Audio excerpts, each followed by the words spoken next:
Hi everyone, welcome back to the channel. It's an exciting day here. Advantage has received our first new Fendt Rogator. This will be the machine I'm running around doing demos with this summer, so really excited. We had originally ordered a machine to be here this year and something happened with the build and it's not going to make it. So I want to say thank you to Ziegler and Mark Duffing down there for allowing us to transfer this machine in. It's basically a twin of what I would have built on the stock unit. So now we have a machine to be able to demo. So thank you. So what we ended up getting is a 934H. So it's the mid-range machine, 1,300 gallon tank, but the H represents the lift kit. So we can go up to 76 inches worth of clearance here to be able to spray a high clearance corn. This is very, very, very common here in Ontario. This is very, very common here in Ontario. Pretty much everyone, unless it's a really small field, is spraying fungicides on corn now. Why dropping, doing some of that stuff where you need to have that clearance. So this is a factory OEM hydraulic lift kit built into the machine.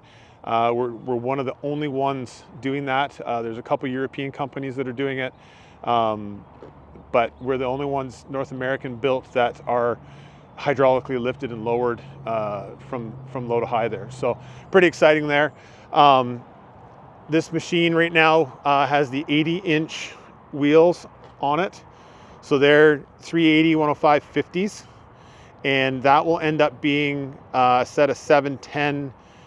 I can't remember what the rim diameter is, but we'll have a set of 710 floaters going onto it here next week so that we can do wheat and bare dirt with it. Big front reload here. Now this is 4-inch. We'll end up changing that down to 3 just because we don't have anybody here that'll be set up for 4. Really nice and easy. You just pull the handle, pull down, and that drops down to the ground. Makes it easy for the hose curvature when you're down, but it also makes it so that you can actually get into it when you're in the up position and not have it sitting up too crazy high. Because we use air on the machine already, we have an air system in here, so we can actually blow these lines out either back to your truck or up into the tank with onboard air. So that's pretty handy having that too. The control system for that is right here on the step. So we've got our sump valve or our front reload valve. We've got the pump, agitation, engine throttle, up and down, lights, some other functions here, adductor. Everything is on that control panel there to be able to make this work here at the front. And then there's obviously another one on the side that we would use over there. We went 120 foot, 15-inch centers. This is the OptiStop system. So it's a electronic valve rate or electronic solenoid that opens the sprayer nozzle valves. And the reason we like OptiStop on this particular setup is we went with a high volume pump. So this thing is massive. We can do 50, 55, 60 gallon to the acre at high speeds and be able to put 28 fertilizer out at very quick speeds. And that OptiStop allows us to put big nozzles on there and not be limited by flow, which is typically what the OptiPulse, which is the pulsating nozzles like what Case and some of the other machines are using right now from Raven called Hawkeye. We don't use that because it gives us more rate control here to be able to get up into the higher volumes, but still be able to hit smaller volumes when we want to. So down the side here, fuel, DEF, a large storage compartment here for gloves and other nozzles and stuff like that. A freshwater tank that you can use for rinsing your hands. We have onboard power to be able to get power to chemical pumps or whatever is on your trucks to be able to pump into your ductor. Another door here with all your pump controls again here on the side, so you can control it from here as well. The main fill is here.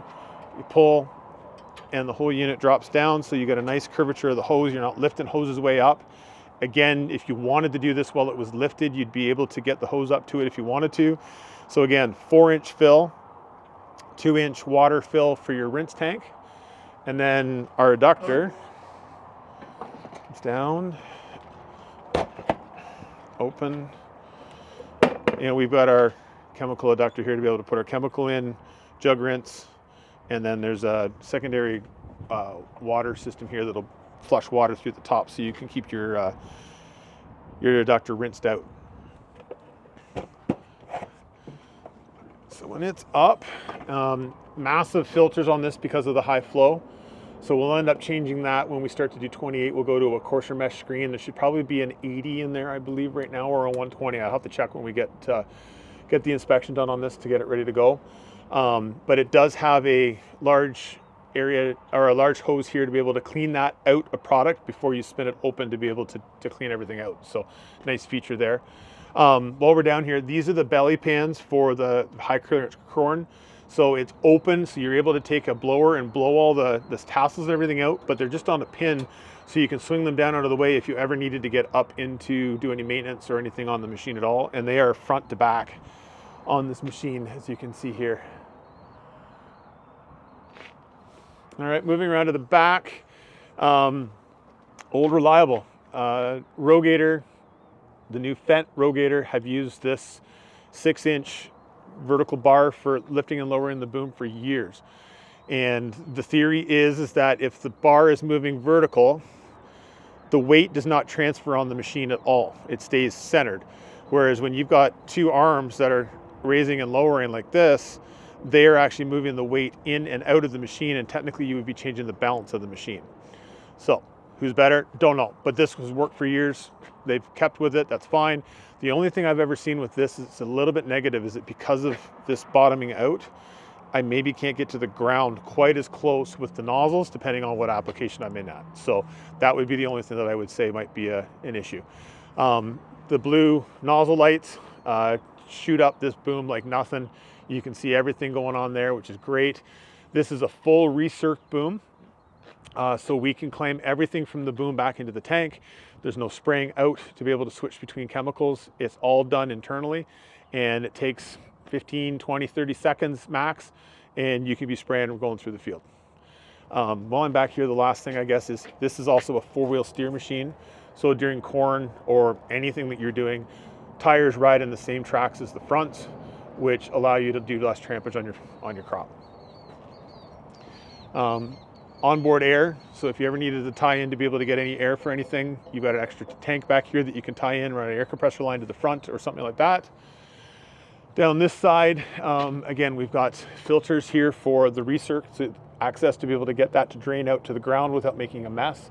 But there are filters there to keep that protected coming back through the recirc. There are a couple of valves up on the back here that allow it to do flow to the boom and recirc as well.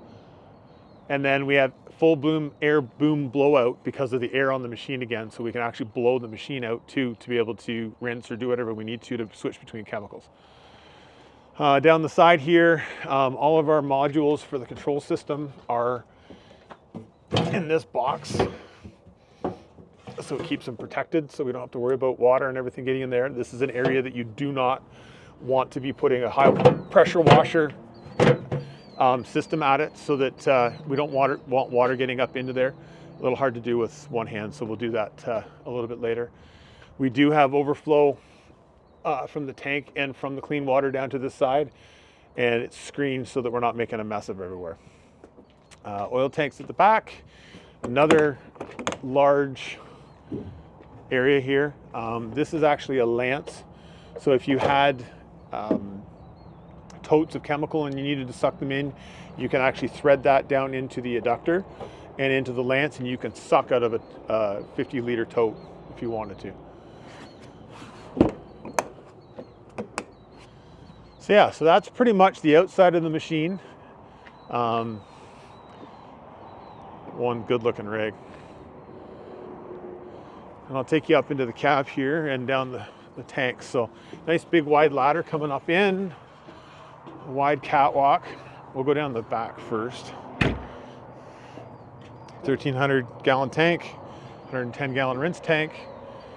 All the GPS is integrated into the Fendt cab, which is great. There's nothing sitting over the top.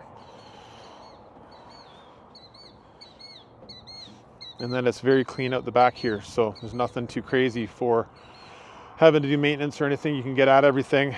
All your airlines and stuff coming into there. And yeah, so if you wanted to make a platform back here, I've had guys do that.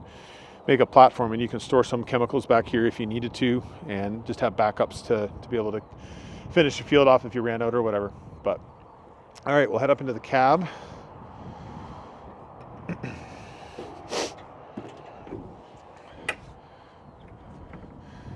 Leather seats.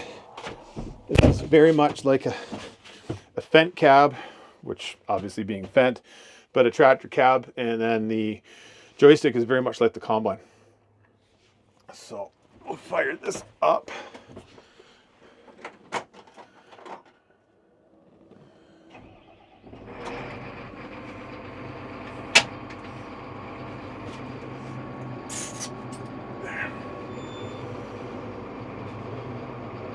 So rear cameras, we've got another monitor here with additional cameras on this so that we can be sure that things are safe. We have a Viper 4. We have vision steering on this machine. So it'll have not just GPS guidance, it'll have vision guidance to be able to steer down the rows. All of our machine functions are here, our steering, our cruise control speeds. This will tell us our tank volume, our pump pressures, and what our agitation is, but the actual controlling is done up here on the Viper. So we've just got this in, we don't have anything hooked up or anything like that at all, so we'll have to go through that whole thing, but that'll be the controlling functions there.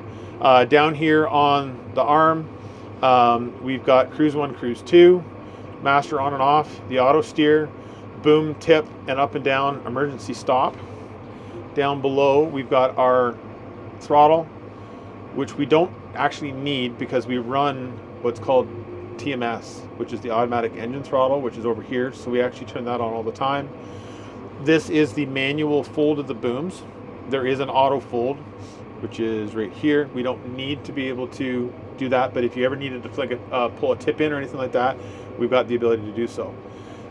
Here you've got foamer, which not many people have anymore, but it's there. Fence row nozzles, and then manually we can turn off 5 sections. So each folding section of the boom, we have the ability to turn that on and off if we needed to. Off to the side, a quick one here. So we've got cruise control, increase or decrease. Sorry, my gimbal's giving me issues here. There we go. Cruise control, increase, decrease. Automatic engine control, which will always be on. The roading mode, which will take us from whatever our field speed is up to, I think it's 30, I think we can hit 38 with the row crop tires, miles per hour. We've got the park brake. This is the air dump on the machine to be able to drop the air pressure out of the airbags for the suspension. This is the lifting button to be able to lift and lower the machine. And then auto fold, agitation, increase, decrease. If you had a spinner box or a dry box on the back, this would be for roll tarp, but we're not using that. Sump valve on the bottom, your pump, and then there's a valve at the back that limits flow back to the flow meter so that you don't have product running backwards to the flow meter, and allows it to go back to tank when we're doing our reclaim on the boom system. So, and then there's a couple other here's that we're using for other functions. So yeah, so this thing is a beast. I'm so looking forward to getting out doing demos. I haven't done Rogator probably in 4 or 5 years. The way that things were at the other company, one of the other guys was sort of focusing on it. I was focusing on Kloss and on Porsche, and now I get to play back here with this. We've also got the Momentum planter back here. I'll walk you around the back because the 1050 that is going on that showed up here today too. So it's been a very busy morning, and it's gone from being just sort of to, okay, I got 30 different things I need to do, and I need to have this ready to go in 2 weeks to be able to start spraying and this and that and everything. So we'll see where this goes, but it's going to be busy for the next little bit. Try and do a bunch more videos here if I can. And yeah, hopefully everybody's enjoying watching what they are, and we'll keep watching. So I'm going to hop out here. I'm going to take you around to that back to the 1050, and then we'll sign off, and we'll see you on the next video here. So I'll be right back.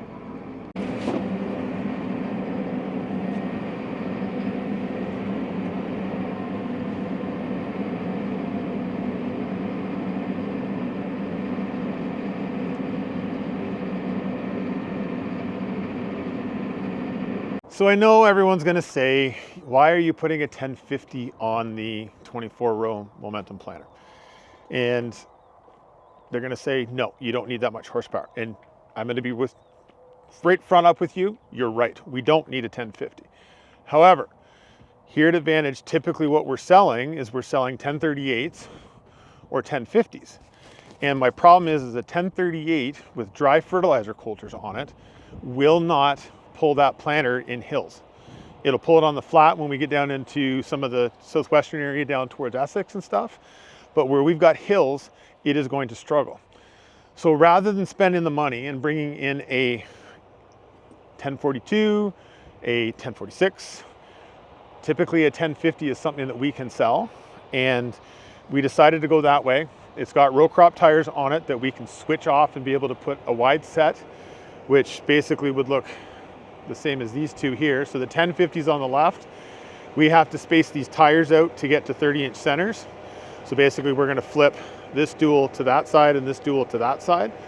But this is the planter tractor I chose for that exact reason, and it's because we wanted to have stock sitting here of a tractor that we would sell, and this is one at a 1050 that we would likely be able to move easier than a 1042 or 1046.